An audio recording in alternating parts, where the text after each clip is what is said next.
My name is Mike, and this is my aha moment. Growing up with a great mother, stay-at-home mom, and a father that worked hard all of his life to give us everything he possibly could, I grew up in that type of atmosphere. So I thought, at age 22 when I got married, that's what I'm going to do. I'm going to work hard, provide for my family, and do the best that I can. My wife and I, once we got married, started working in a car dealership as a sales manager. Worked there 6 days a week, 12 plus hours a day. Was barely able to get home at night or even on the weekends with my family. And I'd come home every now and then, and my wife would actually sit there on the couch, and she would have little tears rolling down her cheeks. And I said, "Holly, what's wrong?" She said, "Mike," she said, "you should know what's wrong." I said, "I don't understand, Holly." I said, "You have a nice home, nice cars, you have a nice checking account that you could do anything that you want. I just don't understand." She said, "You just work too much." I said, "Holly, if I don't work, you won't have what you have." And I never really put it together until 1996.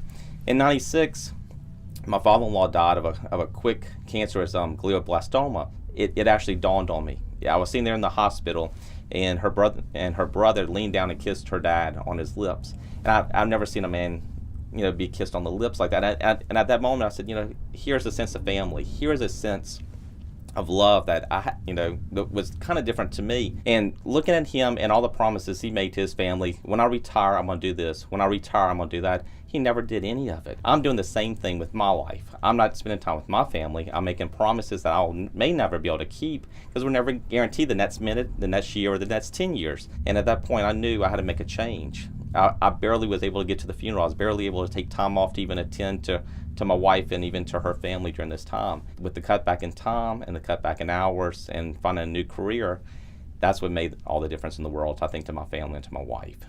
And also to my new son now as well, 3 years.